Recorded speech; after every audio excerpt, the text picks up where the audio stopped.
Hello students, in this video we begin with a new chapter called lines and angles.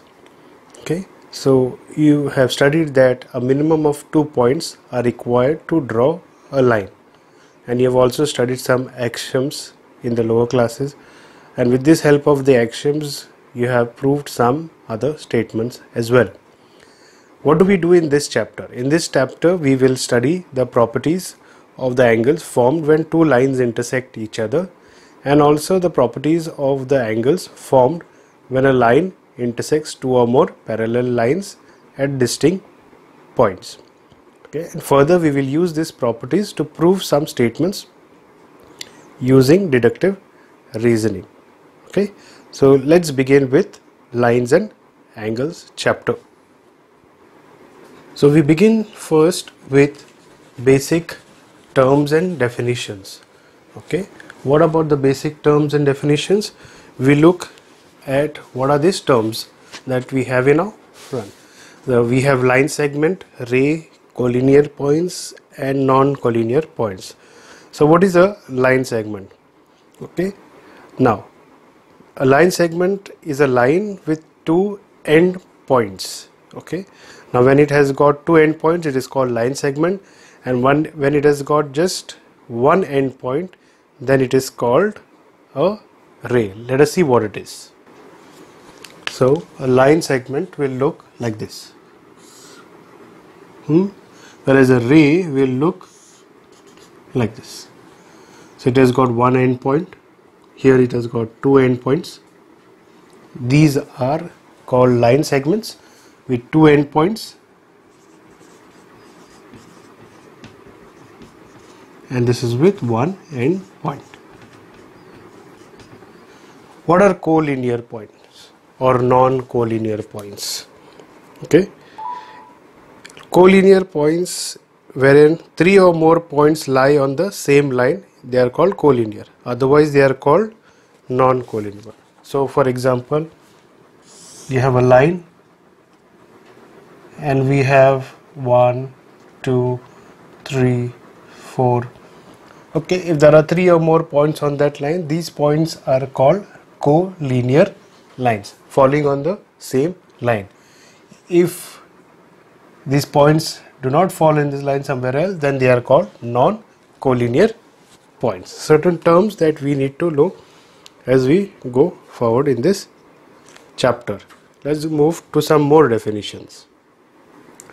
Next, you may have studied in lower classes about angles, arms of the angle and vertex. We'll just have recollect what it is. What are angles? Angles are formed when two rays originate from the same end point, like this. We have one end point, and from this originate two angles. Okay, the gap between the two rays forms an angle. Now what are the arms of the angle? These are known as the arms of the angle, which form this angle. And what is this vertex? Vertex is this point. Vertex of the angle. Okay, the end point is called the vertex of the angle. Got it? So this is how an angle should look like. So when we symbolize angle also, if we say angle of ABC, we write it this way: L, okay, ABC. This shows you that an angle is formed. Got it? So this is how we write an angle, and this is what an angle looks like. This is the vertex of the angle, and these are the arms of this angle. Got it? Next, we look at different types of angles formed. So we have 5 different types of angles, which are acute angle, right angle, obtuse angle, straight angle and reflex angle. So we'll, with the help of a diagram, we'll see what each one of them are. So first let's begin with the acute angle.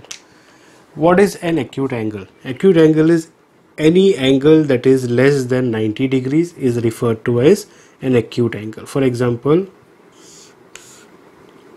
this is how an acute angle will look like. So anything, so over here if we take the angle as theta, So theta should be less than 90 degrees.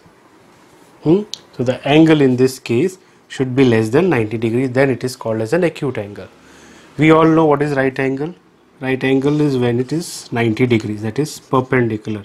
So this, if we take as theta, so theta will be equal to 90 degrees. That is when we call that it is a right angle. And in case of obtuse angle, it is the opposite of the acute angle, where the angle formed is greater than 90 degrees. If we take this as theta, so theta will be equal, sorry, not equal to, greater than 90 degrees. Okay, greater than 90 degrees, then such an angle is called as a obtuse angle. What happens about a straight angle? A straight angle is when the angle is straight. So if we take this as a center over here, the angle so formed is, if we take that as theta, the angle so formed is equal to 180 degrees. And then we have something called as a reflex angle. A reflex angle is an angle that is greater than 180 degrees. For example, if we take this over here, okay, then the reflex angle will be this way, suggesting that it is greater than 180 degrees. Okay, in this case it is greater than 180 degrees. So that theta, if we take theta over here, the theta will be equal greater than 180 degrees. Few points to note over here. We have said acute angle is less than 90 degrees. To be precise, it should be 0 degrees, okay, less than theta less than 90 degrees. So it can range between 0 degrees to 90 degrees, the acute angle. So 1 degree is also acute angle, then you have 2 degrees is also acute angle, and 89 degrees is also acute angle, but it should be greater than 0 degrees. Okay, now this is exactly equal to 90 degrees. No, over here, in case of obtuse angle, the obtuse angle theta here, this angle should be greater than 90 degrees, okay, but theta should be less than 180 degrees. So if we put it this way, can put it in another format. So we can write this as 90 degrees less than theta less than 180 degrees. So this tells you that theta should be greater than 90 degrees, or the angle should be greater than 90 degrees, but it should be less than 180 degrees. That is what it means by obtuse angle. Okay. Now, in case of straight angle, there is no difference. Theta should be equal to 180 degrees. But in case of reflex angle, we have said theta should be greater than 180 degrees. We can also write this as 180 degrees less than theta less than 360 degrees. Okay, which means that the angle formed should be greater than 180 degrees but less than 360 degrees. Okay, so these are your acute angle, right angle, obtuse angle, straight angle and reflex angle, which we will use in our problems. We have three other types of angles. First one is known as adjacent angles, second one is linear pair of angles, and third one is vertically opposite angles. Okay, so these are different terms that I use for angles formed in different ways. What are adjacent angles? Okay, two angles are adjacent if they have a common vertex, a common arm, and their non-common arms on different sides of the common arm. Let us just put it in the form of a diagram to understand what I just said. Okay, so this is how an adjacent angles are drawn. Now, if we take this as B, angle ABD and angle DB and C are adjacent angles. These are called adjacent angles. Ray BD is the common arm. So I'll put this as common. Ray BD is a common arm. Angle ABD and BC are adjacent angles. Okay. AB and BC are non-common arms.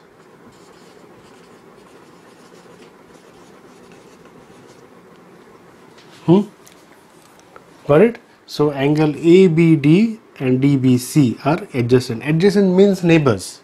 Okay, so neighboring angles. They have a common arm in BD.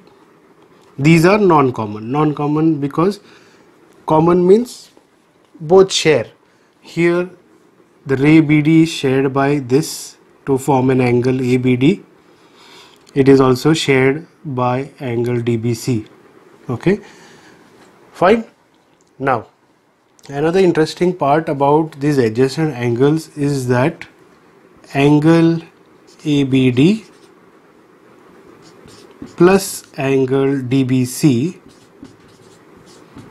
will always be equal to the whole angle, that is angle ABC. Okay, angle ABD and angle DBC will always be equal to the full angle. See, because this full angle is divided into two parts because of this ray. That is why we can say this plus this gives us the entire angle that has been separated by this ray BD. Got it? So remember this property as well. It will come in handy when we solve problems where we have adjacent angles. Let's move forward to the next pair of next set of type of angles, that is linear pair of angles. So in this case we are looking at linear pair of angles.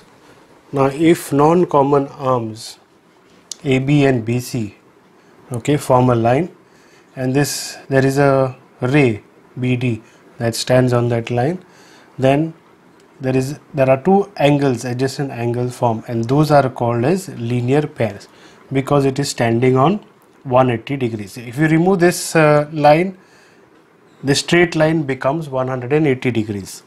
That is why when a line forms an angle over here, now for example the angles that are formed are DBA and DBC. These two angles are called as linear pair of angles. So angle, we'll have here angle DBA plus DBA and angle DBC are linear pair of angles. Okay, have a look. So on straight line, when a ray is drawn, that ray forms two adjacent angles, and those adjacent angles are called as linear pair of angles. Okay, and the last pair of angles is known as vertically opposite angles. When a vertically opposite angles form, when two rays, okay, in this case it is ray AB and ray CD, intersect at a point, in this case O, then a pair of vertically opposite angles are formed. So vertically opposite, remember, for vertically opposite means V for vertical. So remember, the angles are formed in V fashion. One is a V like that, and one is, imagine a V that is formed upside down. So the angle formed between them is called vertically opposite angles. So I can see one over here, AOD, okay, and COB, forming V's, one V and an upside down V, right? And I can see another vertically opposite angle forming over here between angle DOB, I'll mark this as 2 arcs, and angle AOC. Got it? So there are two angles formed. So these are vertically opposite angles, and vertically opposite angles are always equal to each other. So we say that these are the vertically opposite angles. Angle AOD is always equal to angle COB, and angle DOB is equal to angle AOC. Why? Because both these are vertically opposite angles. Got it? So these are vertically opposite angles. So we learnt about adjacent angles, linear pair of angles, and also vertically opposite angles. So we finish with learning the terms and definitions, and we also learned about different types of angles, that is acute angles, obtuse angles, and we learned about different other types of angles, that is adjacent, linear pair, and vertically opposite.